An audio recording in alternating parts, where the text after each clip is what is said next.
Well, now, I mean, we've had, we ended the morning session with a very upbeat, positive, growing numbers and figures.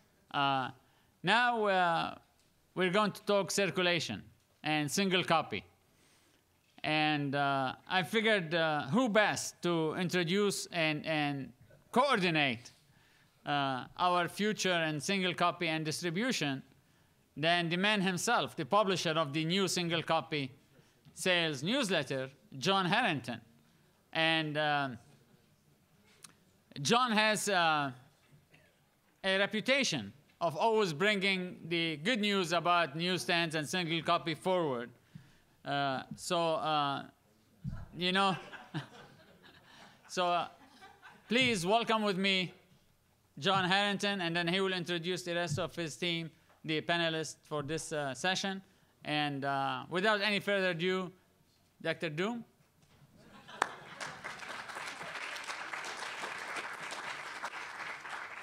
Hi. Hi, guys. I'm happy to be here. I'm Dr. Doom, which I think is probably a fairly unfair description. But in fact, if you look in the program under the questions that were submitted to some of the speakers prior to, Samir encouraged the young woman who asked me a question to ask if it was fair or did I like being called Dr. Doom. And I said, that's not the fact, that's really not what it's about. The fact is that I report on and write about and try and analyze trends that are going on with magazine circulation, particularly at newsstand. And the fact of the matter is that it has been a very rough 5 years. It wasn't a great period even before that, but it's been a very rough 5 years. I think more than one of the speakers this morning talked about the very rough 5 years of the entire publishing business, but also business in general. Don't forget, you know, beginning in 2008, we went into what was called the Great Recession. It impacted sales, and it has also been a period of vast change in which a lot of the impact has fallen on circulation magazines, advertising in magazines, and particularly on newsstand for magazines. So yes, a very much a changing landscape in the magazine business. Those of you who have been to these events before have seen my presentations, and generally I've reviewed the numbers a lot, but I'm not going to do that as much here today. In fact, part of the presentations is a series of presentations that we've organized about retail and about circulation. One of the speakers, Gil Brechtel of Magnet, really has all the numbers, and I'm going to leave it to him, and he does not like to be called Dr. Doom, but I'm going to leave it to him to talk about some of the numbers, but also to look at them in ways in which they can be improved. The newsstand, an American icon, truly is. It is something that conjures up an image. All of us know what they look like. And I'd also like to note, being here at the University of Mississippi, Magazine Innovation Center, and which is run, the executive director, our friend Samir, he has probably done as much as anyone to promote the idea of the American newsstand and talk about it and talk about the vibrancy there with his annual review of new titles. And of course, he is probably the only guy in the room who's trademarked his name, copyrighted his name. Be very careful about, using that name incorrectly. So, I can't think of anybody. Bo Sachs may be thinking of copywriting a name for himself, but nobody else has done that yet. But still, I really prefer to call him Bubba. Just seems like he's a perfect example of, there's another American icon. Anyway, the American icon, the newsstand, this is one that was kind of popular when I first got into the business. But like I said, it's a changing business. It keeps evolving. It moves on.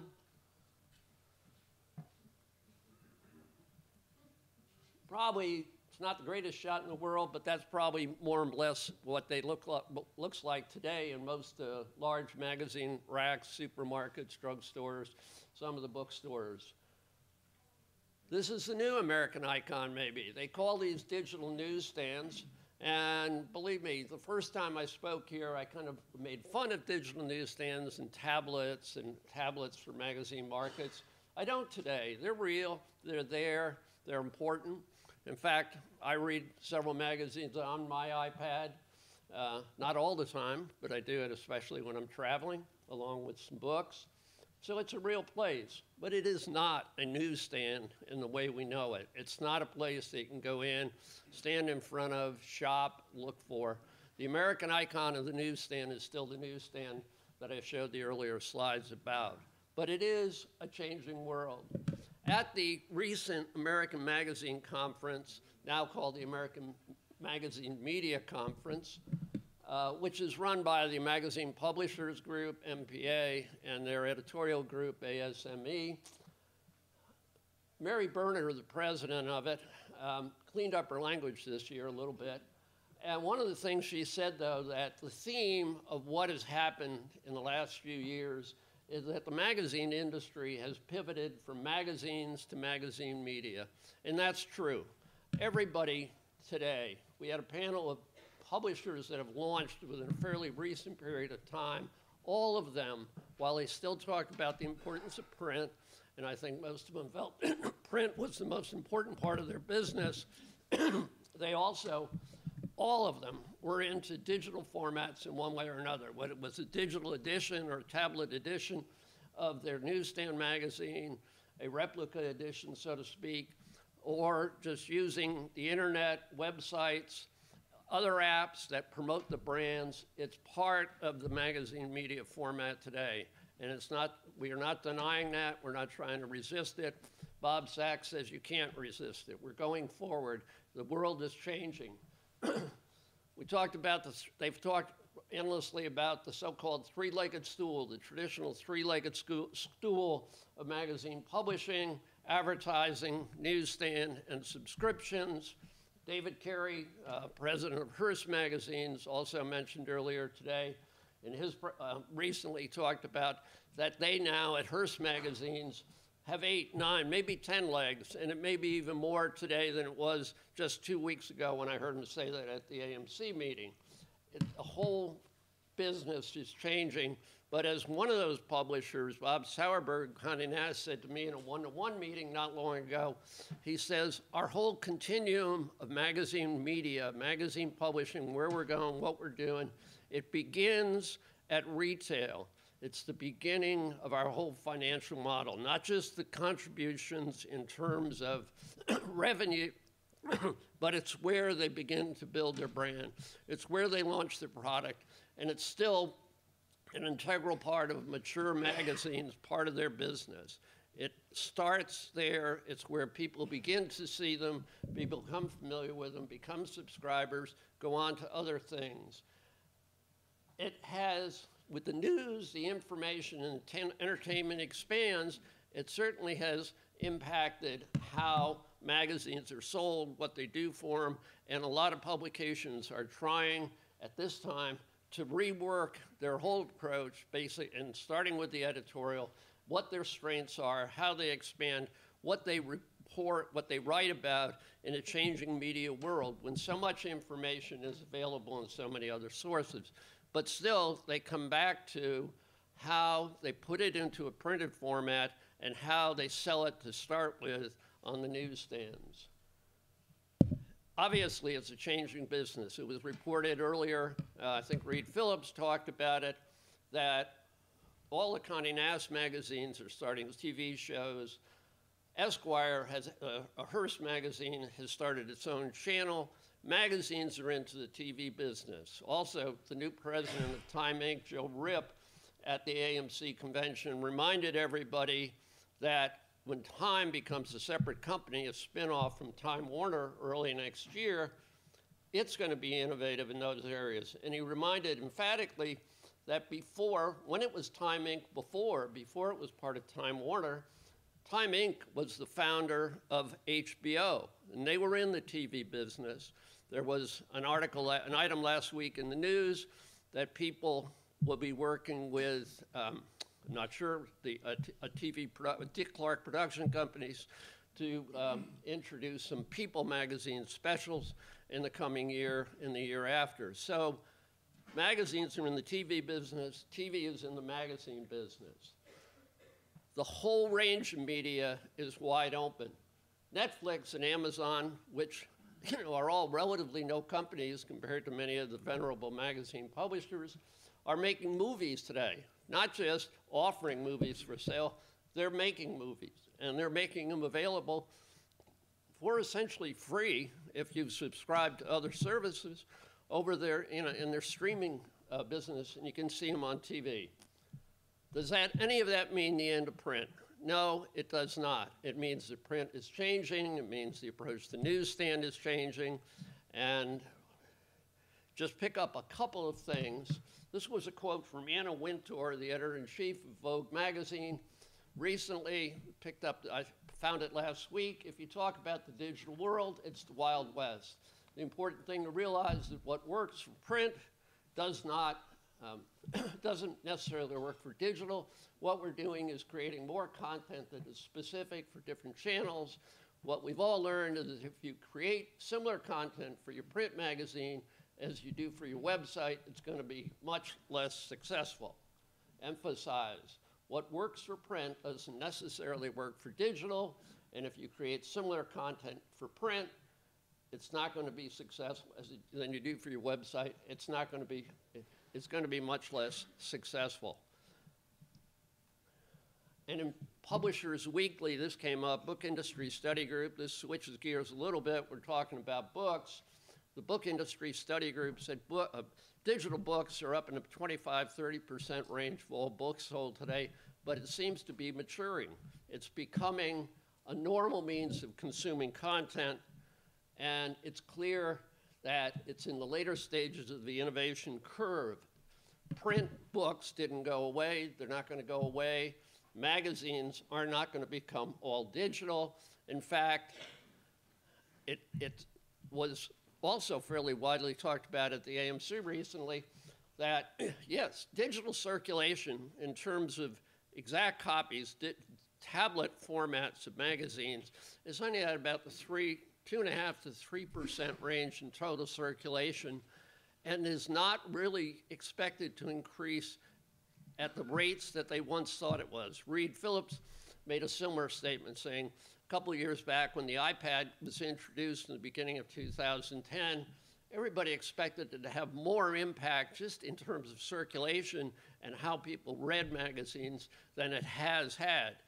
Don't worry, it has had a lot of impact, but it's mainly in branded apps and a lot of other applications of magazine content, expanding the magazine content. Even again, with this group we saw this morning of launches of relatively new magazines, small circulation magazines, all of them are talking about expanding the brand and in the digital world, whether it's tablets, mobile media, traditional internet, all are means of expanding the brand that essentially is built from the printed format, and the printed format success of it starts at the newsstand level. So we feel comfortable. I think those of us closest to it feel comfortable, but it's going to be there. It doesn't mean there aren't challenges. The challenges are real, they've been very big, and they've impacted the business in a lot of ways. Certainly they've impacted the profitability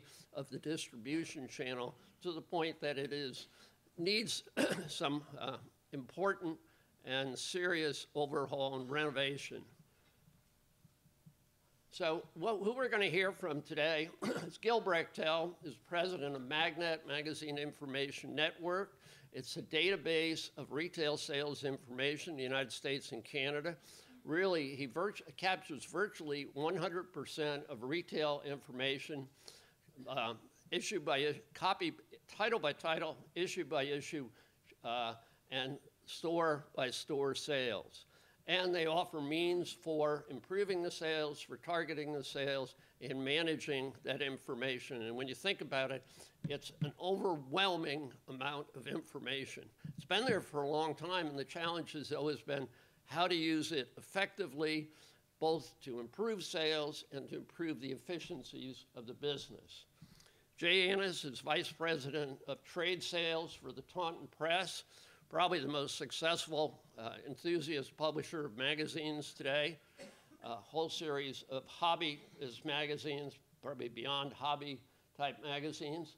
Jay is also serving a term right now as president of PBAA, which is Periodical and Book Association of America, a trade association for circulation, distribution, a newsstand for magazine publishers. And Rich Jacobsen, who's the president and CEO of Time Warner Retail Sales and Marketing, which essentially has responsibility for all the retail sales of all the Time magazine titles, including People magazine, and also for a wide range of other magazines, client publisher magazines. So if we could, I'm going to start with Gil, and if you'd come forward at this point.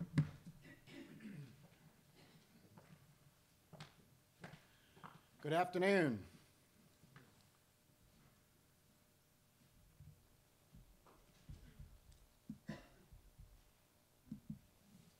Perfect. Thanks, Samir. Good afternoon. As John said, I'm Gil Brechtel, President of Magazine Information Network, and it's an honor to be here today speaking at the Act 4 Experience, and I appreciate Samir and John inviting me. I've been to this lovely campus many times previously. Born and raised in New Orleans, live in New Orleans. All four of my children went to LSU. So we've been up here for LSU Ole Miss football games. Can't say we were necessarily treated nicely by the Ole Miss fans. But anyway, it was a great experience nonetheless.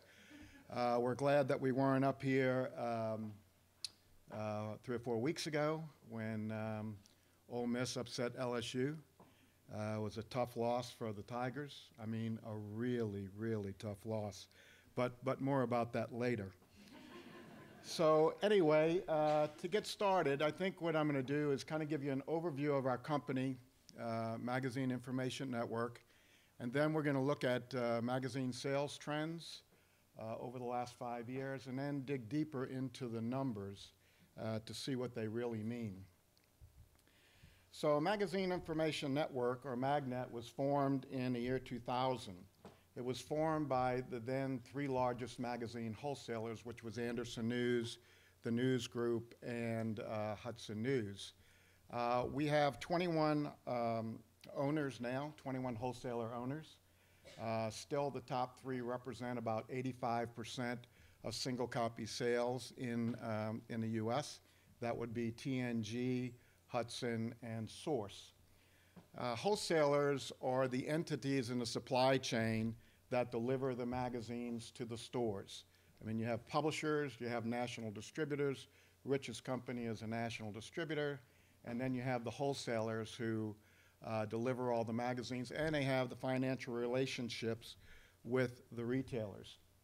What Magnet does is basically capture nearly 100% of all the wholesaler transactional data from wholesalers in the US and Canada. All the allocation, return, and sale information from about 150,000 retailers and across 8,000 titles. We also capture point of sale material from those retailers that represent over 40% of the market.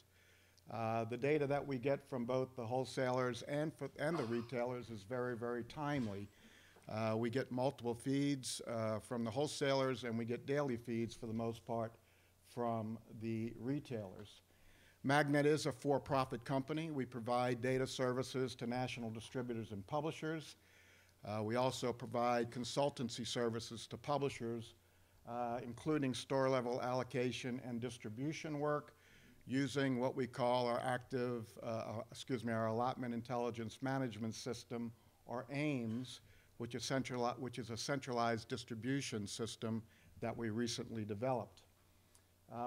We also are recognized as the only newsstand central data repository and house all of this information in our Newsstand Industry Resource Center, or NERC. In there, publishers and national distributors can come in and get very timely information, both retailer point-of-sale data, wholesaler O&R data, and we have hundreds of analytical reports that they can slice it and dice that data through. Another module that we have in NERC is our cover analyzer module, where we literally scan the covers of every issue of about 3,000 magazine titles and index the sales of each issue against previous issues of the same magazines. All of that information can be filtered either by personality or cover treatment as well. So before we get into sales between 2008 and 2012, I want to quickly take a look at the previous 5-year period.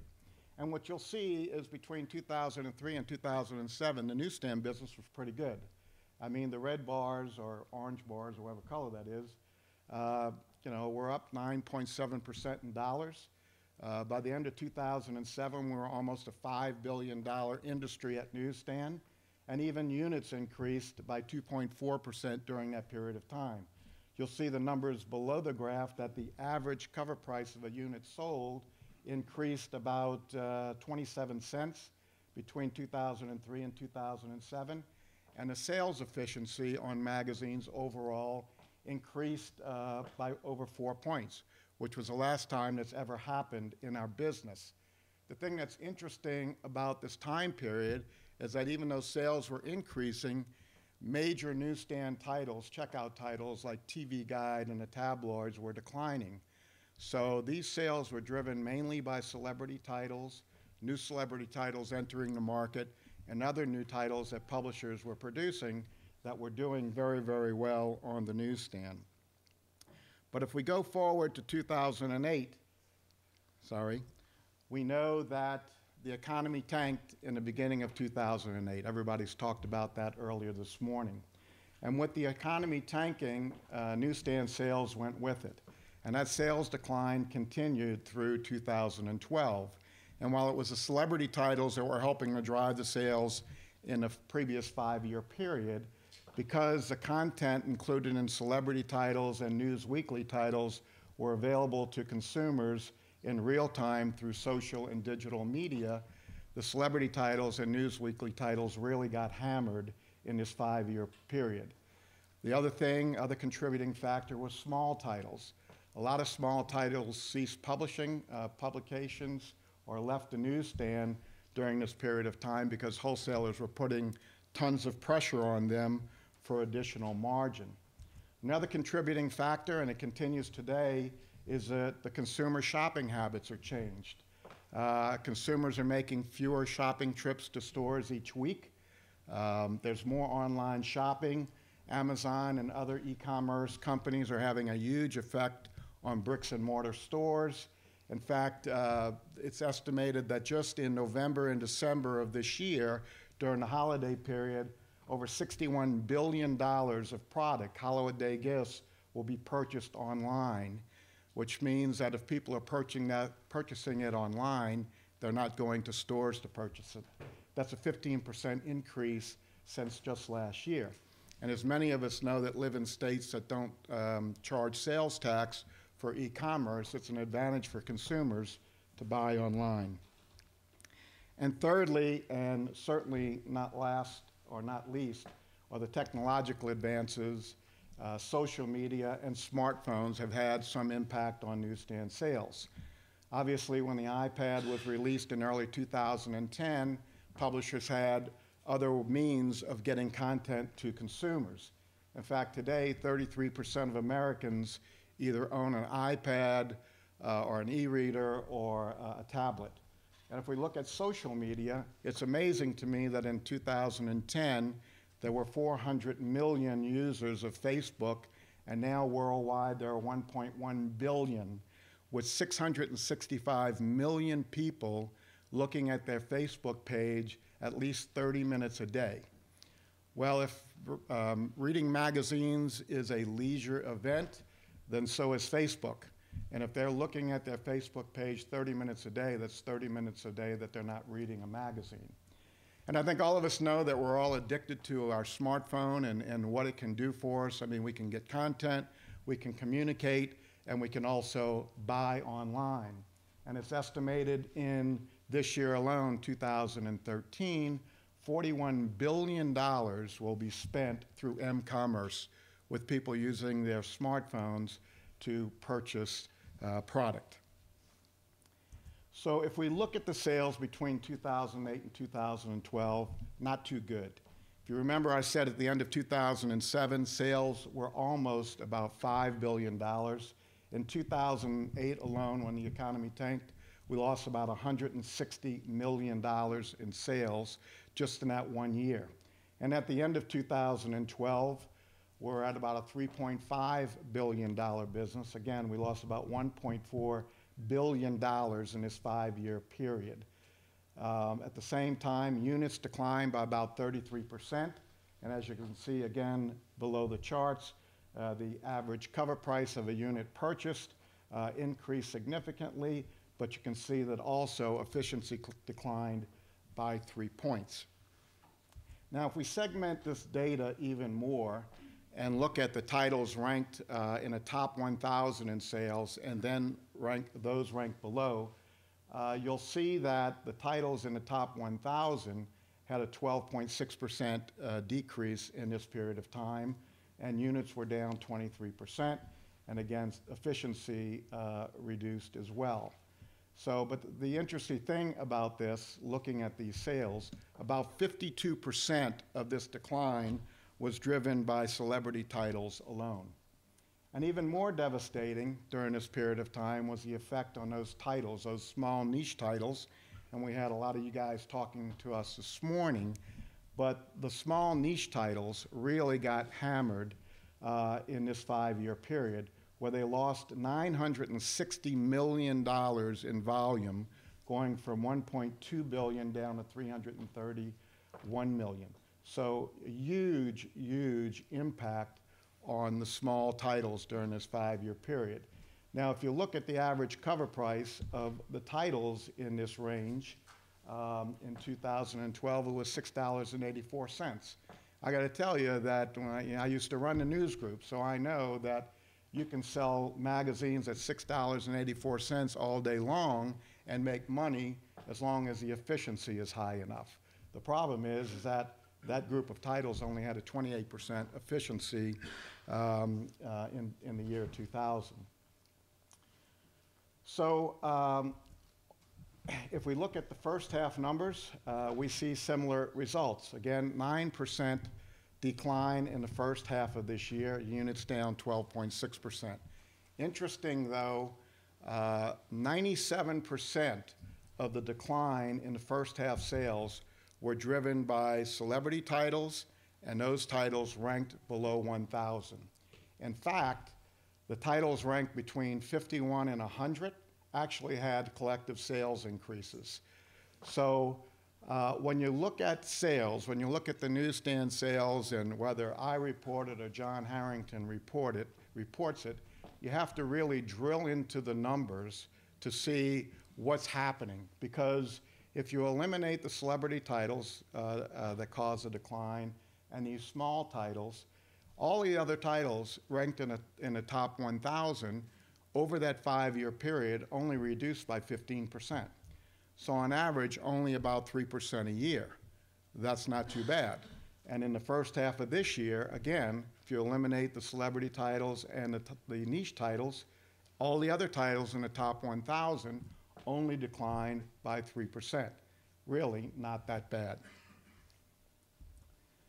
So let's look and drill a little bit deeper and look at the fact that even though over the 5-year period we had huge sales decline, we had bookazines, which everybody I think is familiar with. We define at Magnet, we define bookazines as one-shots or specials that have at least a $9.99 cover price.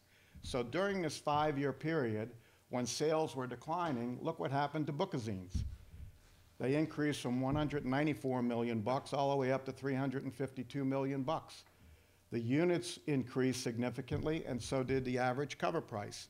So if print is dead and newsstand is dead, why is it that consumers will pluck down and make an impulsive purchase to spend 10 or 12 bucks to buy a high-quality publication at the newsstand? I think one of the reasons is because there's no rate base, there's very little advertising, so therefore, and there's no subscriptions.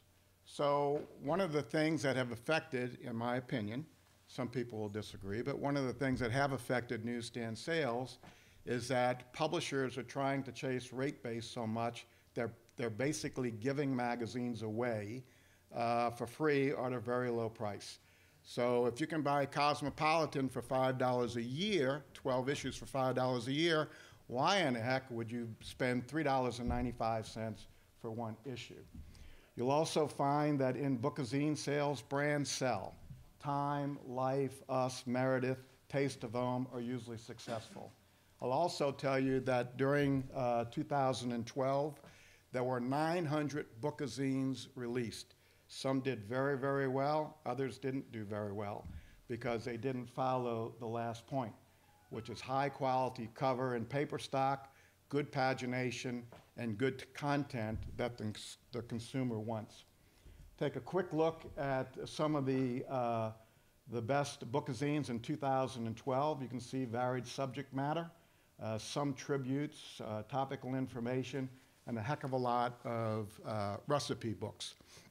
Now, it's interesting to me, and again, I'm a magazine guy, but it's interesting to me that when The Hunger Games came out, the movie came out, you could find anything you ever wanted to know about The Hunger Games and how it related to the book over the internet. So why would somebody spend 10 bucks to buy that magazine? Or why would somebody spend 10 bucks to buy recipe books when Lord knows you got so many recipes on the internet that, you know, it's chock full. So again, it does show that consumers will spend big bucks to be able to take a magazine, buy it, and look at it. And as it was said this morning, it's a heck of a lot better than digital, where you look at it one time and you forget it. A lot of these are really coffee table books. Again, the top bookazines 2013 so far. Again, varied subject matter, some topical, and again, it runs the gamut of different topics. And just to drill down on 4 of the top bookazine sales, title sales in the first half of this year, the National Geographic Your Brain special sold 217,000 copies at a $12.99 cover price. Now, you can't tell me you can't find everything you want to know about brains, your brain over the internet. And these other titles did the same thing. The Times special, there were a ton of Abraham Lincoln specials out there related to Gettysburg. Some did well. This one did very well. Others didn't do too well because they didn't follow the rule of good content, good pagination, and good cover stock. And it's not only bookazines that have fared well. Here are just 4 magazines in the first half of this year that had the same number of issues this year as last that did very well. Food Network, Good Housekeeping, Shape, Woman's Day. And it just shows that consumers will buy magazines at retail as long as it's subject matter that piques their interest. So anyway, I'm going to switch gears a little bit. And John had asked me to talk about where magazines are sold and what's selling. And I'm going to do that, but in a global perspective. And I'm going to do it really to focus on the inefficiencies at newsstand. Just to give you a little overview of what's happening, wholesalers, national distributors, publishers are all cutting back on their personnel related to newsstands. I mean, times are tough. Anderson News Company, the largest wholesaler in America, went out of business in 2009. Recently, the 4th largest wholesaler, Mercury Retail Services, based in Texas, went out of business. So times are tough. So what I'm going to say to you today, again, is not to be negative. It is reality. Times are tough in the newsstand. But there is a lot of waste out there. And there's waste in a number of copies that are being distributed. There's waste in a number of titles that wholesalers are handling. And there's waste in a number of retailers that are getting magazines. So again, I don't want to be negative, but here's the facts. And I'll start off by just looking at wasted copies. This kind of blows me away, but follow me through here. Between September 12th and August 2013, there were 1.88 billion copies distributed to retailer accounts in the US. 16% of all of those copies sold either 0 or less than a half a copy sale per issue per retail account. So if you follow the math, we distributed 300 million copies in that 1 year period to sell 12 million copies and had a 4% sales efficiency, which means that there were 288 million copies distributed that generated $0 sales. So the wholesalers, from their perspective, had to pick, pack, deliver, merchandise, pick up the returns, and process the returns for 288 million copies. That's over 5.5 million copies a week that they picked, packed, and delivered and had 0 return on investment. From a publisher perspective, the publisher spent $144 million, and I'm using a 50 cents average print, paper, and distribution cost for each of those copies. But the publisher spent $144 million and generated $0 sales. Sorry, but the only people that made money on that deal were the printers. And if we look at it a little bit differently, the top 50 titles, again, driven by celebrity titles, represented 42% of the sales in the first half of 2013. If you look at the top 1,000 titles, they represented 14.8% of the titles distributed, but over 90% of the sales. So in the first half of the year, wholesalers distributed 6,724 different titles. 85% of them only represented 9.1% of the sales. So that's some of the inefficiencies that's going on in newsstand. And if we drill down a little further by category, it's the same results. This is just an example of some categories. Every category is the same thing, where there are very few titles in a category that represents a large percent of the sales. So what this chart means is if you look at the automotive category, there were 359 titles that were distributed in the first half. 78 of the titles represented 80% of the sale. Look at the women's category. 518 women's titles distributed in the first half. 17 titles represented 80% of the sales, okay? What this means is that there are tons of Me Too titles out there. And what those Me Too titles do really is suppresses sales. You have good titles in a category. A wholesaler only has so much space for a category. When these Me Too titles come in, the good titles are coming off. So it suppresses sales, it adds to the wholesaler cost, and it adds to the inefficiencies of the newsstand. We look at it by chain, it's the same way. The top 100 chains represented 87% of the sales in the first half, while the rest of the chains in the independents only represented 12.6%. We look at it down to the class of trade level even further. You'll see that while 4,724 bookstores were serviced, 787 stores represented 80% of the sales. Look at convenience stores. There were 34,500 stores serviced, 12,786 represented 80% of the sales, but do you know, take a guess what the average weekly sales were for all of those convenience stores? Anybody have a guess? $37 a week. So how does anybody make money servicing convenience stores that do $37 a week? Just doesn't happen. It's a losing proposition. So anyway, I talked about those titles ranked below 1,000, but I want to make a point that I believe wholesalers will soon be addressing the inefficiencies in our business. I expect them to start focusing on the Me Too titles and really charging them subsidies to get to market, because handling these titles through a straight discount is just not profitable for them. What I am counseling them to do as they move forward with this project is to not take an axe to all the small titles, but take a surgical knife. Because even though, and this is just 4 examples, these 4 regional magazines all rank below 1,000, but in their own market, they're very high-selling magazines and very profitable.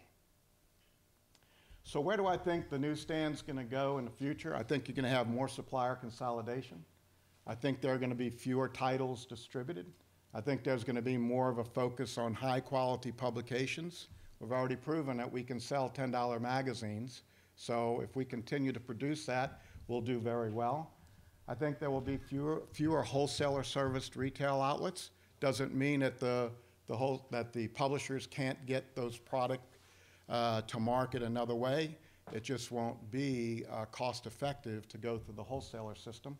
I think the system is going to become more efficient. I think the sales efficiency overall will go up, and I believe that all the supply chain members will be more profitable.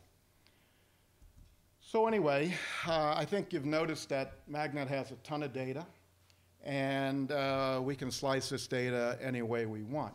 So I thought that just for fun, we would kind of look at the state of Mississippi and to see what kind of magazines Mississippi is selling. So the overall Mississippi represents about 0.7% of overall newsstand sales, okay? Now, Mississippi, as do most of the southern states, do very well with ethnic magazines because of the population of Black Americans that live in the South. But you can see on some of these other titles, like Ebony and Essence and Black Men Urban Inc., they do very, very well. Now, the last 2 slides are only meant for the Ole Miss fans. And again, I'm not a vindictive person. I mean, I'm not upset that we lost a few weeks ago, believe me. It was a tough loss. I mean, it was really a devastating loss. But again, I'm not a vindictive person. I mean, the facts are the facts. I mean, while Mississippi has an overall national sales of 0.7%, I mean, you guys really don't do too well, you know, with publications related to news or anything else. And you know, magazines for deep thinkers like the New Republic or The Economist, I mean, it's zilch. It's zilch. But on the other end of the spectrum, you guys do a bang-up job on comics. I mean, look at these numbers. They're off the charts. I mean, twice your national sales ranking in comics. Look at Supersonic Digest. Mississippi sells 4.7% of all copies sold. I mean, that's pretty good. Now, I'm not going to have any disparaging remarks about Mississippi. As I understand it, some of these comic books do have words in it that people have to read. So anyway, all in fun. Just thanks for your attention.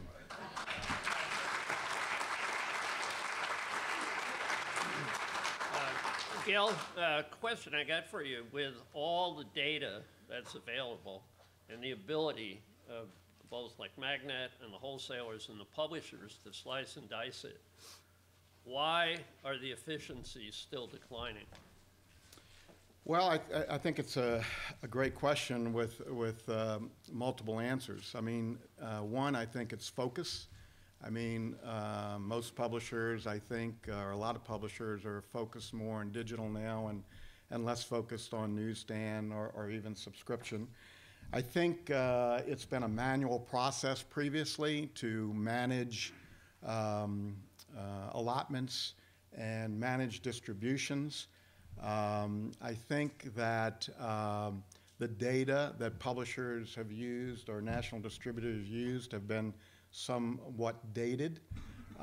Rich's company, Time Warner Retail, recently developed a system called Core, where they're able to take more timely data and basically set the allotments or the store level allotments rolled up to an agency allotment And that's what Magnet's doing through through our allotment intelligence management system that I mentioned a little bit earlier. I mean, once a publisher or a national distributor working on behalf of a publisher negotiates the criteria for distributions with the wholesaler, that's meaning if an issue sells or a retailer sells 1 copy on average, they get 3. If they average 3 copies an issue, they get 8.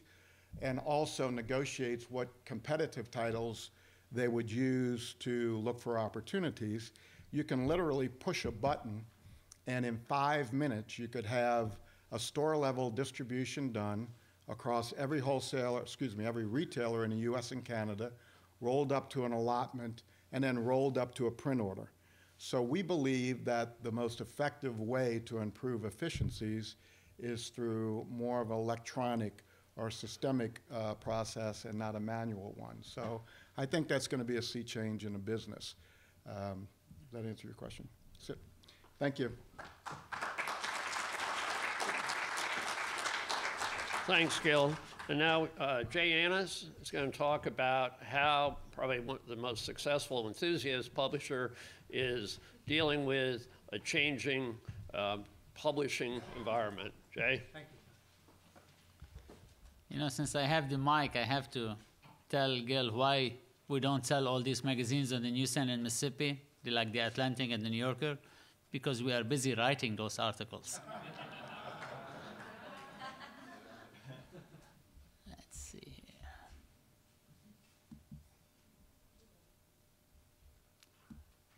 Okay, let's see. This is...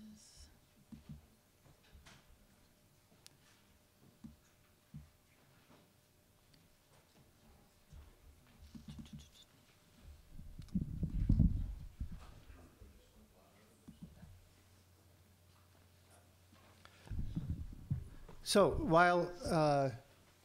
before I get started, could all of the students in the audience just raise your hands? Okay. I don't know how the hell I follow Dr. Doom and an LSU guy and actually have people stay here. And I'm hoping that the students here don't go out and change your majors based on what you've heard. Hopefully, I will, as a publisher, bring you back to reality, that there's a great future in magazine publishing. I want to talk about our company just briefly, the Taunton Press. It was founded in 1975. For those of you who are in the School of Journalism or in the publishing business for a while, our founder was a guy who was working at General Electric. He was a woodworker by hobby. He couldn't find any information to help him become a better woodworker. So he decided to start a newsletter, went out and put it together on his kitchen table, rented a list, did a direct mail campaign, got about a 30% response on his direct mail campaign, and quit GE and started Fine Woodworking Magazine. That was the start of our company in 1975. We now publish 5 different magazines. It is still family-owned. Same family still owns the company. And there's a couple of interesting things that I want to mention about our company and the vision that our founder had as opposed to what you all would think of as magazine companies. Number one, he had the vision that our company should be reader-driven. Our readers were our assets. And he believed that if a reader really wanted the information and expert information, they would pay for it. From day one, we have not been rate-based driven. All of our advertising is endemic to our editorial, and we do not break our editorial well for advertising. You start an article, we'll have 60 pages straight of editorial. All the ads are in the front and in the back. He also believed that we had to be very close to our readers. So he decided, we're not going to outsource our subscription business. We're not going to outsource our customer service. The only thing we outsource is our printing, because we didn't want to buy printing presses. So we are a little bit different company than most publishing companies, but that's been a very successful formula for us since 1975, but most especially in the last 5 years, when advertising has dropped significantly for the industry, we've survived a lot better than everybody else because we are reader-driven. And our readers, our enthusiasts love our company. Our renewal rates on our subscriptions, which, by the way, start at $30 for 6 issues, our renewal rates run from 65 to 75%. So that's a background of our company. So what are we doing? I heard a little bit from Reed this morning that was great news.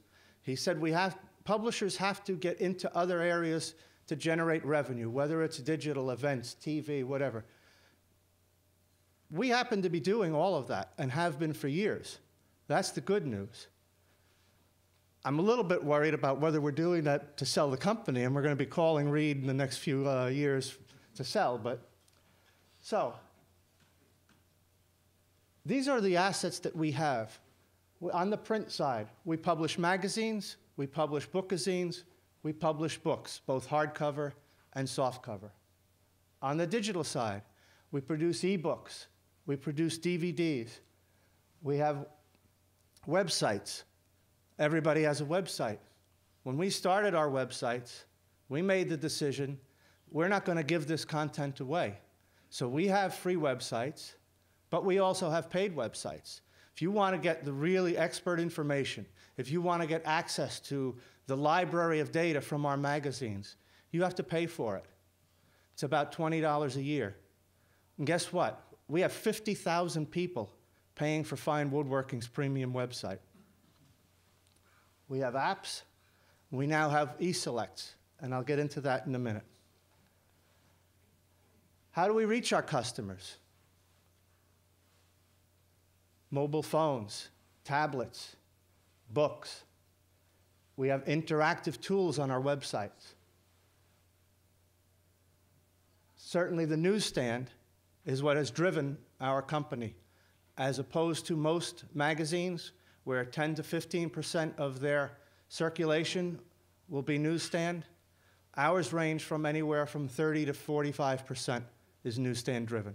And again, it's newsstand driven at high prices. Our lowest price magazine is $6.99, and we go up to $12.99 for our bookazines.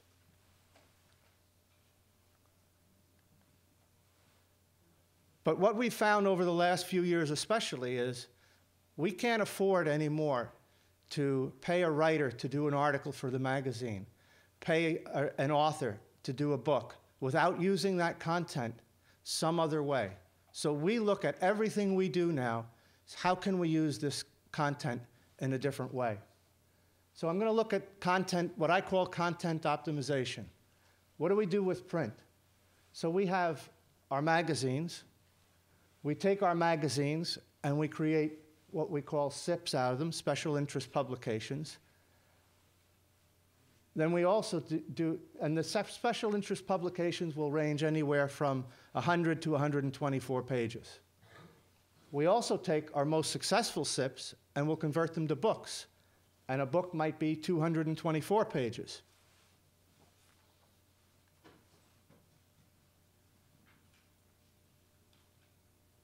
We also do bookazines. We go from magazines to books to bookazines. So the chocolate bookazine was actually created from a book we did called Absolutely Chocolate. And by the way, I am trademarking Mr. Bookazine as a name because I'm hoping Samir will buy it from me someday.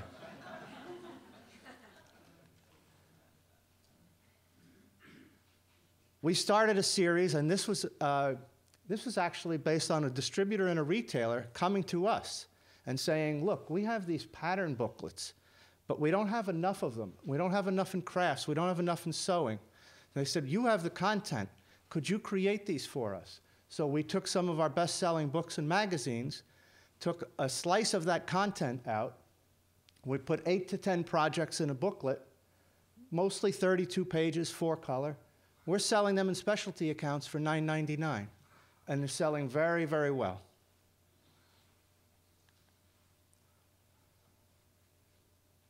One of the things that we've also decided to do as a company, and we've talked about this a little bit today, is your brand. Your brand is really what you're talking about, your magazine brand. So we decided, well, you know, why can't we go to other brands that have a strong brand and partner with them? So we ended up through a major publisher in Italy talking to Accademia Barilla, which is the sister company of Barilla Pasta.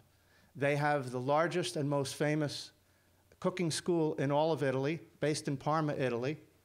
The Barilla family has owned the companies for over 100 years. And we are now the North American publisher of books and magazines for any of the Accademia Barilla or Barilla Pasta Company recipes, of which there are over 300,000.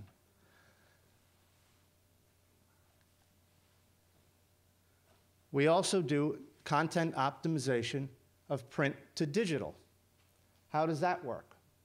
So we produce a year's worth of Fine Home Building magazine. We do this with all of our franchises.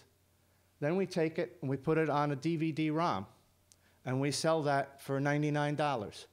And believe it or not, and it's searchable, we have subscribers who get the magazine every month or every other month that buy this because they want that searchability, but they also want the print. Another way that we do print to digital is ebooks. So we create our print edition, then we create an ebook for Kobo, for Apple, for Kindle. But there are so many ebooks available on iTunes, on Amazon. How do you separate your books from everybody else? It's very difficult. So we also offer our ebooks just as straight PDFs on our websites. And guess what? Of all of those, we sell more PDFs than we do from any of the other sites. Another way we do print to digital. We have many of our categories. We do gardening, we do fiber arts, we do home design, home building and remodeling, and cooking. A lot of those have projects. So we decided, okay, we've got a book on pruning. It's a very comprehensive book. It costs about $24.95. But maybe somebody doesn't want a whole book on pruning. Maybe they just want to know how to prune fruit trees. So we decided, well, we'll take some of that content, we'll break it up into what we call e-selects. Sort of similar to what Amazon's doing with e-singles, except these are project-based. And we sell them from $2.99 to $4.99. We're doing that with we've got about 150 of these out already. We're doing about 25 to 50 every 6 months. Content optimization from video. I got to tell you, again, our founder had a vision for video 35 years ago. We started doing Betamax and VHS tapes that were instructional videos that obviously morphed into DVDs. And we probably have about 75 DVDs that we sell through our website now. We also sell them through retail stores. Then we decided, okay, we've got all this video content. Why don't we package it with a book? So now we have books that we sell with DVDs. And people can take the book, read the instructions, or they can take the DVD and get step-by-step instructions from a video. So again, it's video and going to digital. I didn't think that was my last slide, but I also made some notes this morning about how we use digital. I love digital, and I'll tell you why. Okay. I'll give you a quick example. We had a book we published in 1995 called Swedish Carving Techniques. Not the most popular subject, but for woodworkers, they're into it. Well, that book went out of print several years ago. And coming back to, being close to your customer, this actually came from a customer service agent of ours. Came up to me and said, I'm getting calls every once in a while, couple a week. Why don't we have the Swedish carving techniques book? We say it's out of print. So we said, okay, well, we're getting this demand. Let's look into this. So we went on eBay. We found out that used versions of this book were selling for $250. So guess what we did? We said, okay, how can we do this profitably? We went to print on demand. So now we're taking orders for this Swedish carving techniques book. We're doing print on demand, and guess what? We raised the price about 20 bucks. So we took an opportunity that we would have never known about had it not been for this customer service agent, and we've used digital technology to figure out how we market it, how many do we print, how do we do this? We do it through print on demand. The second note is using digital in the marketing of our magazines. This is an exploding area, which, quite honestly, I don't feel that I'm an expert in. I don't think I've even touched the surface, maybe because it's not quite there yet. But what we are investigating is geo-targeting on your mobile phone. As somebody walks down the aisle of a supermarket, we send them a message that might say, buy fine cooking, take $1 off this issue. Or we might partner with somebody like Barilla. Buy this issue of fine cooking, take $1 off a box of Barilla pasta. That's going to drive sales for the supermarket. It's going to endear the magazine category to the supermarket, and we hopefully will sell more magazines. So you can see that at Taunton, we're very busy getting involved with new technologies, but print is still the basis for our entire company. Our print books, our print magazines at retail, what I'm responsible for is still about 50% of the company's profits. So, thank you.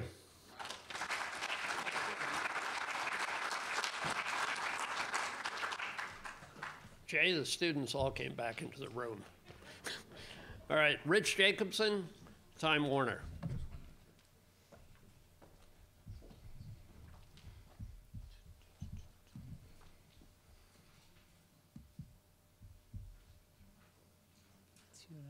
Yep. Thank you, Zimmer. Which is the forward, Zimmer? Just the same. Yeah. Thank you. Thanks. Good afternoon. First of all, a couple observations. First, I want to thank Samir and John for inviting me here to Ole Miss. It's the first time I've been on your campus. I was taken last night at the importance of parking permits here. I have 4 kids, all of whom went to national universities. I can assure you that I have wings on each of those universities that were paid for by the fines from those parking tickets. So I can be appreciative of that. And towards that end, both Jerry Lynch and I have 2 unmarked parking permits for the students that we're willing to sell. Think about what they'll be worth on graduation weekend.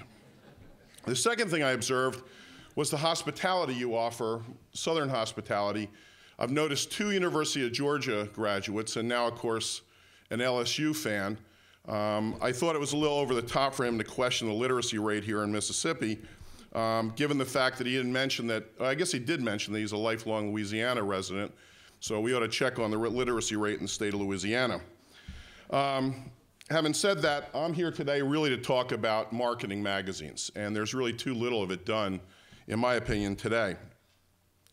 My objectives here today are really to give you a sense of the approach we've taken at Time Incorporated towards building our brands, define a little bit the difference between consumer insights and brand insights and shopper insights.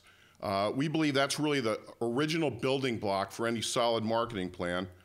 A little bit of a difference between brand marketing and customer marketing, which is really where most consumer packaged goods companies are moving today.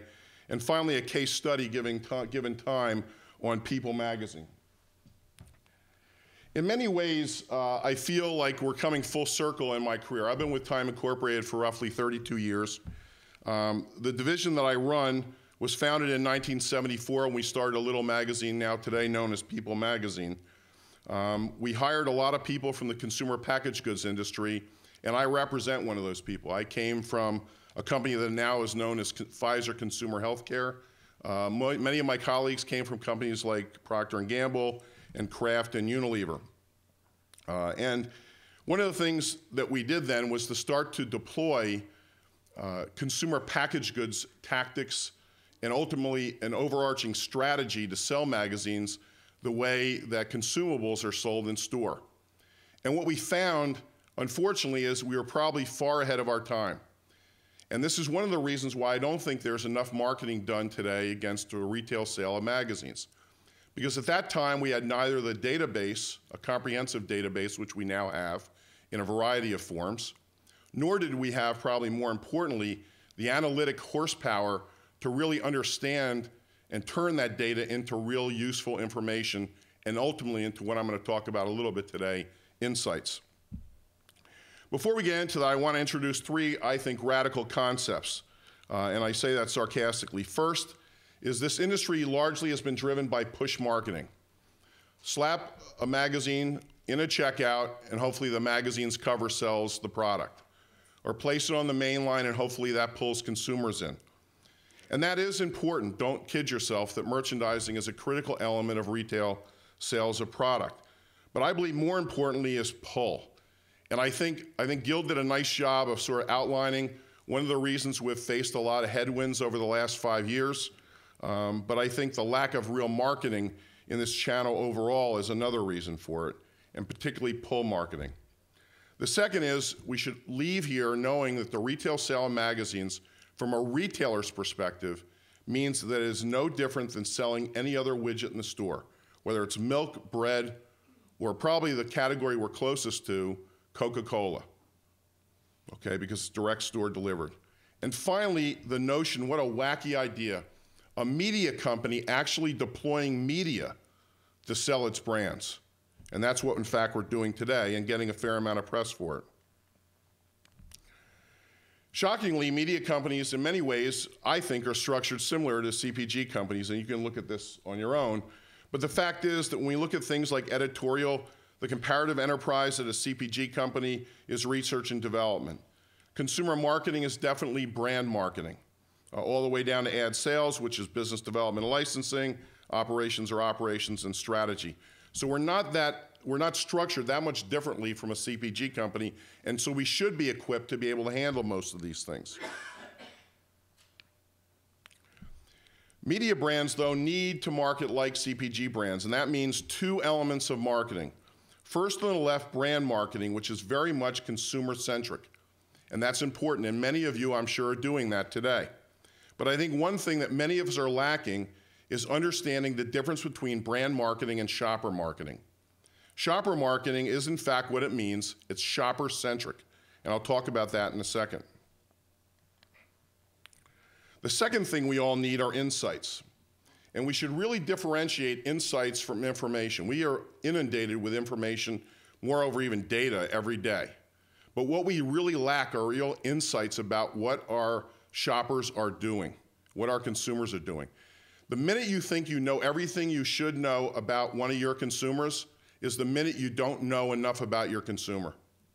You can't know enough about your consumer because ultimately what you need to be able to understand is how that consumer is behaving relative to your brand. And not just from an advertising perspective, but more importantly, in the way or manner in which they're buying your brand. So we look at insights in two different ways. A consumer insight we think about from an emotional perspective, affinity, and I'll define this a little bit more in a second. The second, though, is the shopper insight, and this really involves activation. How do we convert a consumer, somebody who has an interest in our brand, into an activated shopper in store? And I don't just mean on an occasional basis. So a heavy loyalist for People magazine will buy 14 issues a year at retail out of 51 issues. The power of being able to elevate that consumer from 14 to 15 times a year is critical to our growth. So again, how does the consumer versus shopper insight differ? One is who they are, the other is how they shop. Their task, or your task, is to get into their mind. from a consumer perspective. From a shopper's perspective, it's how to get into their life, and frankly, how to get into their wallets.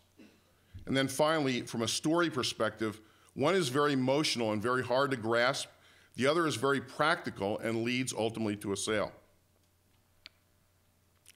So how do we approach this from this perspective at Time Inc.? Well, it's really a process like anything else. The first thing you really need to do is to start to really understand your consumers. So how do you do that?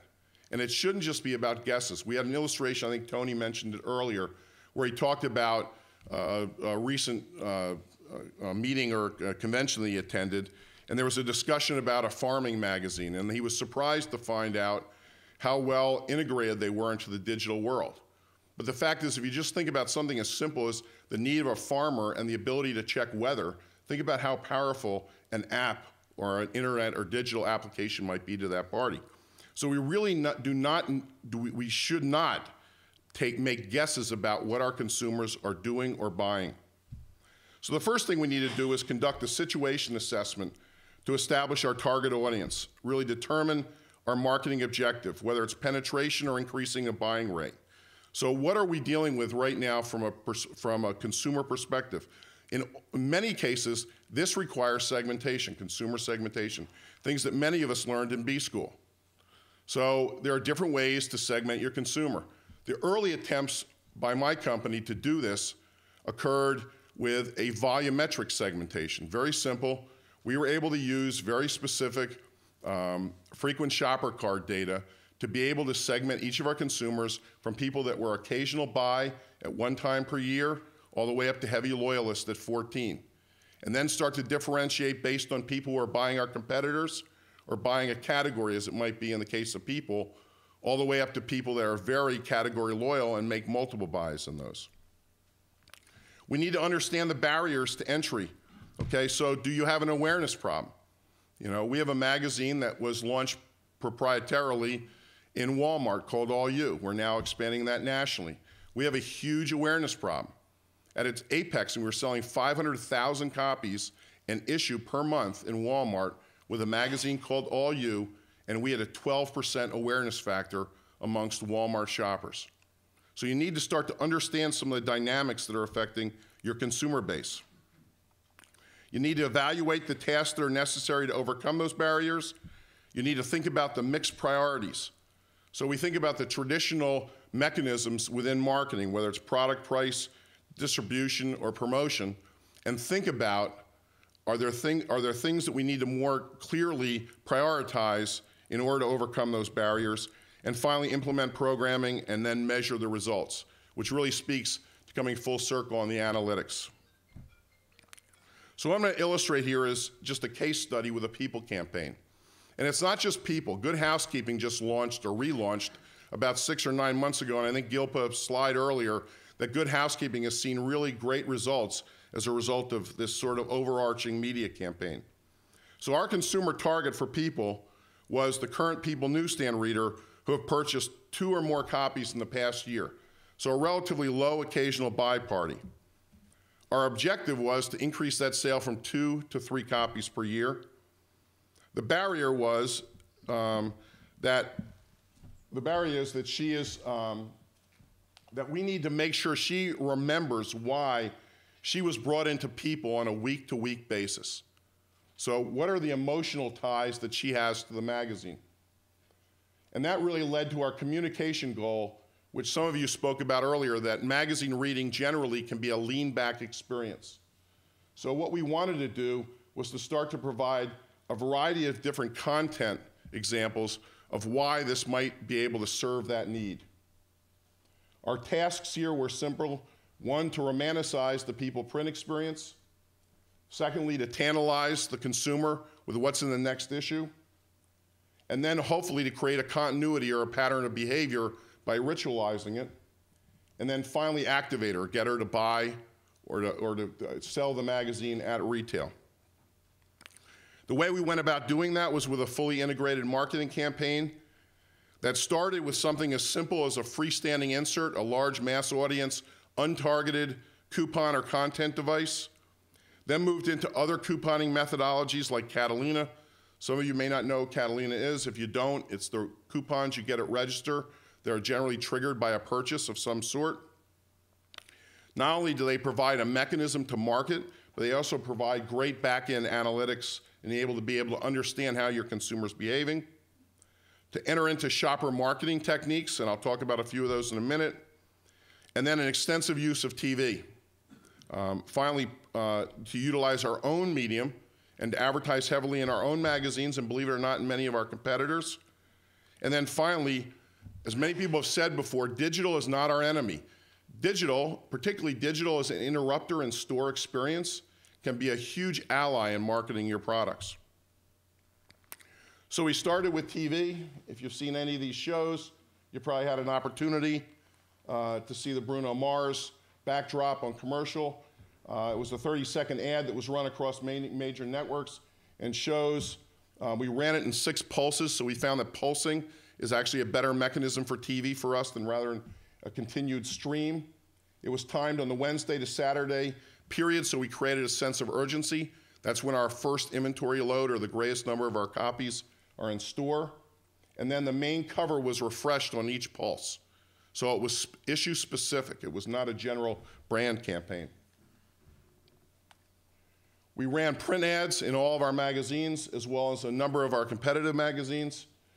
Believe it or not shocking, this was probably the most effective return on investment that we saw. And every one of these marketing channels delivered a positive ROI, each one of them. We ran digital banner ads on network and also spot with an engagement process that involved a contest and a variety of other ways to bring the reader into the product and to interact with key sections in the magazine. And as I said, we used large reach coupon offers as well as Catalina. The other thing you should notice here on Catalina, I don't think the print's on here, but we also established our own rewards program that looks very similar to the Coke rewards program. So if you were a multi-buyer of Time Inc. products, you got greater rewards, and those rewards came back to you in the form of currency you could use against your grocery shopping list, as well as fuel rewards, which in many cases is a big barrier against disposable income. And then finally, mobile.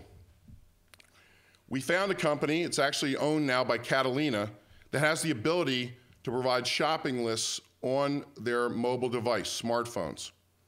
And that shopping list also cumes as the scanning process moves along, because you scan your item in store, to cume up to a spend against your budget. We were able to deliver a coupon to upsell the consumer on the last remnant they had against their budget. So if they had a $47 spend against a $50 budget, People magazine is priced right now at $3.99. We could deliver a 99-cent coupon to get the spend on the extra $3. So this is really cool use of digital technology. Now, obviously, it's not scalable, or pretty much everybody here would be using it. But if you live in New England and you shop in any of the Ahold divisions, a Dutch company that owns Stop and Shop, among others, you've seen this. It's called Motive. It's now known by Catalina and called Catalina Mobile. So the fact is that marketing works for magazines. We're doing far too little of it today. I believe that we need to start to engage in typical consumer packaged goods techniques. We're doing it for about a decade. It doesn't take a lot of work. It just requires understanding your consumer and applying a little bit of imagination and creativity to the process. Thank you very much.